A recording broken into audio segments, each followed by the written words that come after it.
আমার সকল বন্ধুকে জানাই স্বাগত। আমি আবার চলে এলাম একটি রেসিপি নিয়ে। রেসিপিটি দেখুন, দেখে ভালো লাগলে লাইক, শেয়ার, কমেন্ট অবশ্যই করবেন। আর যদি নতুন বন্ধু হয়ে থাকেন তাহলে একটা সাবস্ক্রাইব করে দেবেন।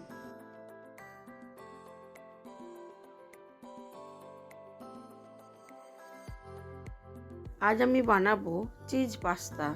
তার জন্য নিয়েছি বাটার, গাজর, চিজ, ক্যাপসিকাম, কাঁচা লঙ্কা আর অল্প একটু পেঁয়াজ আর রসুন ব্যবহার করব। আর দেবো গুঁড়ো দুধ। প্রথমে আমি গাজরটাকে ভালো করে কেটে ছাড়িয়ে ছিলে নেব। চলুন গাজরটাকে একটু সরু সরু করে কেটে নিই।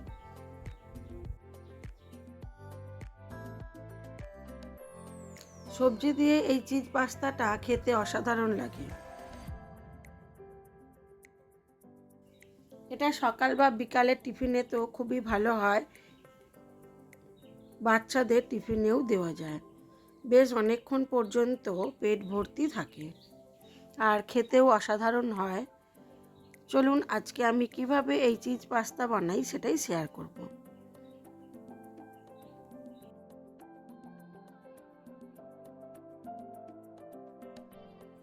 আপনারা চাইলে গাজরটাকে সরু সরু করে আলু ভাজার মতো কেটেও নিতে পারেন। আমি এখানে ছিলে নিচ্ছি যাতে একেবারে পাস্তার সাথে গাজরটা মিশে যায়, না হলেই আমার বাচ্চারা গাজরগুলোকে সাইড করে রেখে দেবে।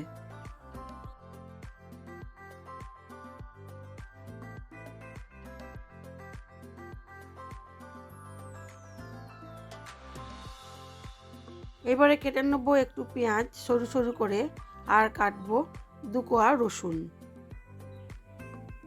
এখানে কিন্তু রসুনটা ব্যবহার করলে খেতে বেশ লাগে।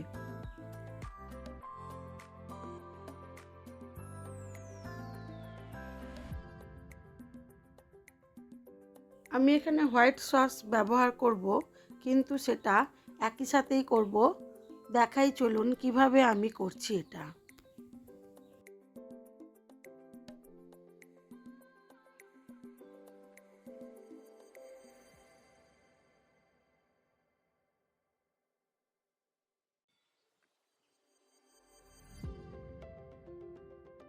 পেঁয়াজও কাটা হয়ে গেছে। এবারে কেটে নেব 2 কোয়া রসুন আর কেটে নেব ক্যাপসিকামটা।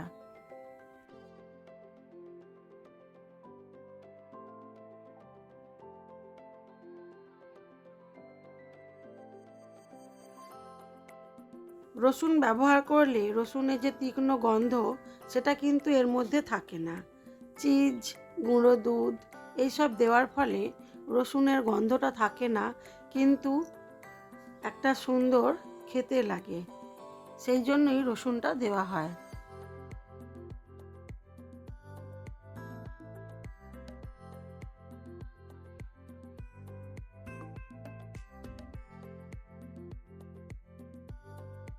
অনেক সময় পাস্তার মধ্যে একটা মশলা দেয়, সেটা থাকলে অনেকটাই আমাদের কাজ কমে যায়, কিন্তু সেটা তো সেই প্যাকেটেরই তৈরি।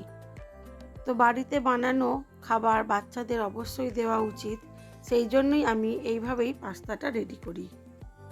আমি কিন্তু পাস্তাটা প্লেন পাস্তাই কিনি।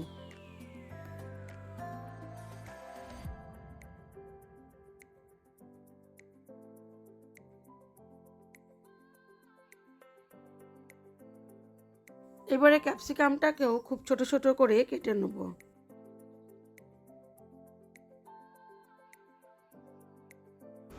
সবজিগুলো আমার সবই প্রায় কাটা হয়ে গেছে। এবারে আমি পাস্তাটাকে একটু নুন জলে ভাপিয়ে নেব। কড়া বসিয়ে দিয়েছি, দিয়ে দিলাম পরিমাণ মতো জল। খুব বেশি জল দেব না, আমি পাস্তার জলটা ব্যবহার করে নেব। পাস্তার জলটাকে আর ফেলবো না।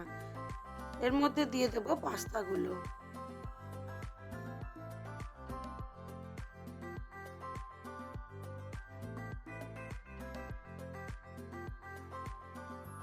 পাস্তাগুলোকে বেশ ভালো করেই সেদ্ধ করব।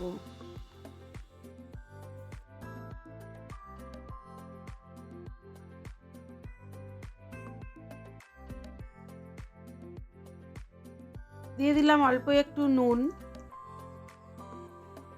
পাস্তাটা সেদ্ধ হয়ে গেলে আমি জল শুদ্ধই পাস্তাটাকে নামিয়ে রাখবো। আমি একটু এবারে কড়ার মধ্যে সাদা তেল দিয়ে দেব। পুরোটা বাটারে করব না, আপনারা চাইলে পুরোটাই বাটারে করতে পারেন। অল্প একটু সাদা তেল দিয়ে এবারে তার মধ্যে রসুনের কুচিটা দিয়ে হালকা নেড়ে তারপরে দিয়ে দেবো পেঁয়াজ কুচিটা। এখানে কোনো কিছুই কিন্তু ডিপ ফ্রাই হবে না।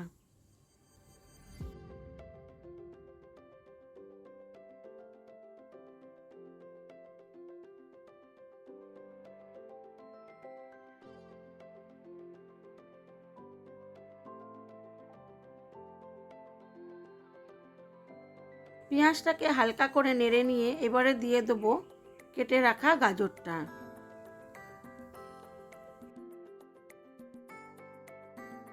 কোনো কিছুই যেহেতু ডিপ ফ্রাই হবে না, সেই জন্য আমাকে মিডিয়ামে গ্যাস ওভেনটা রাখতে হবে। খুব বেশি আঁচ দিলে হবে না।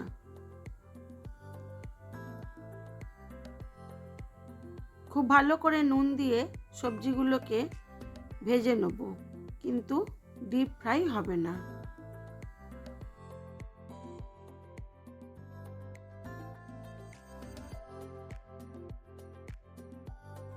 সবজিগুলোকে খুব ভালো করে ভাজা হয়ে গেলে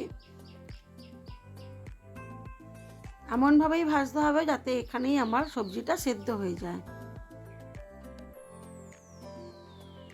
আমি কড়ার মধ্যেই হোয়াইট সসটাও বানিয়ে নেব।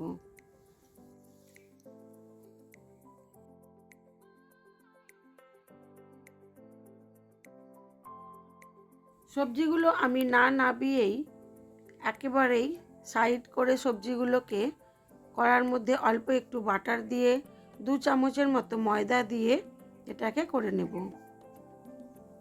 দিয়ে দেবো অল্প একটু বাটার। বাটারের মধ্যে দিয়ে দেবো 2-3 চামচ ময়দা। ময়দাটাকে বাটারের সাথে খুব ভালো করে ভেজে নেব।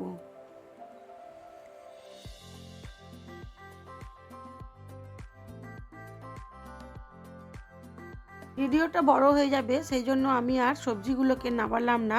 আপনারা চাইলে সবজিগুলোকে তুলে নিয়ে তারপরে এই হোয়াইট সসটা বানাতে পারেন। আর এখানে আমি লিকুইড দুধ ব্যবহার করব না, আমি এখানে গুঁড়ো দুধই দেব।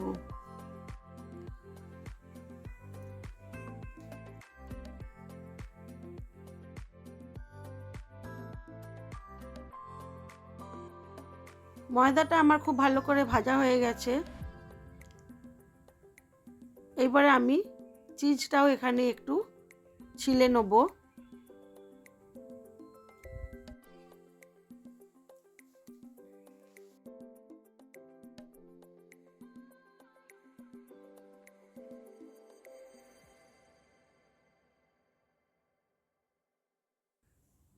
সবজির মধ্যে দিয়ে দিলাম ভাপিয়ে রাখা পাস্তাটা।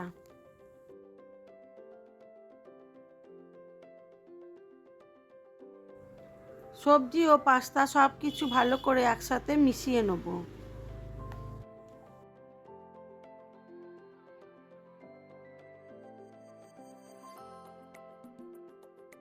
আমি 2টো কাঁচা লঙ্কা কুচিয়ে দিয়েছিলাম, আর দেবো অল্প একটু গোলমরিচের গুঁড়ো, আর দেবো অরিগ্যানো।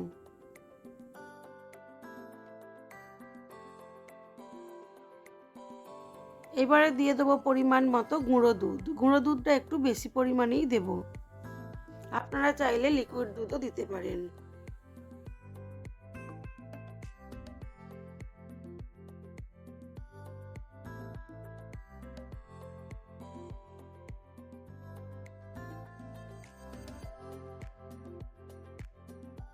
তারপরে দিয়ে দিলাম পরিমাণ মতো জল।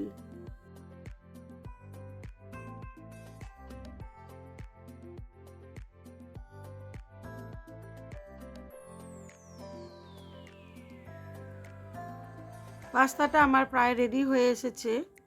এবারে আমি এটাকে ওপর থেকে গোলমরিচের গুঁড়ো, অরিগানো আর চিজ কুড়িয়ে রেখেছিলাম ওটাকে দিয়ে দেবো। দিয়ে ঢাকা চাপা দিয়ে কিছুক্ষণ রেখে দেবো। দিয়ে দিলাম অল্প একটু চিনি। এবারে একে একে সব কিছু দিয়ে ঢাকা চাপা দিয়ে বেশ কিছুক্ষণ রেখে দিলেই হয়ে যাবে আমার হোয়াইট সস চিজ পাস্তা। দিয়ে দিলাম গোলমরিচের গুঁড়ো, অল্প একটু অরিগানো দেবো।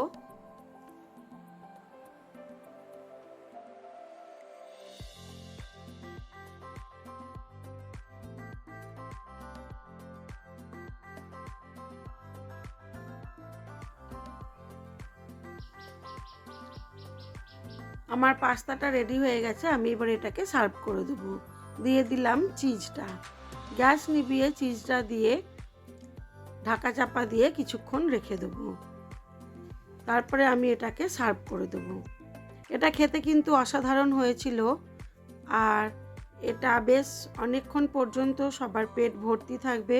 টিফিনের জন্য খুবই একটা ভালো হেলদি খাবার। চলুন আমি এবার এটাকে সার্ভ করে দিই। আমার এই ভিডিওগুলি যদি আপনাদের ভালো লেগে থাকে তাহলে লাইক শেয়ার কমেন্ট অবশ্যই করবেন। নতুন বন্ধু হয়ে থাকলে একটা সাবস্ক্রাইব করে দেবেন।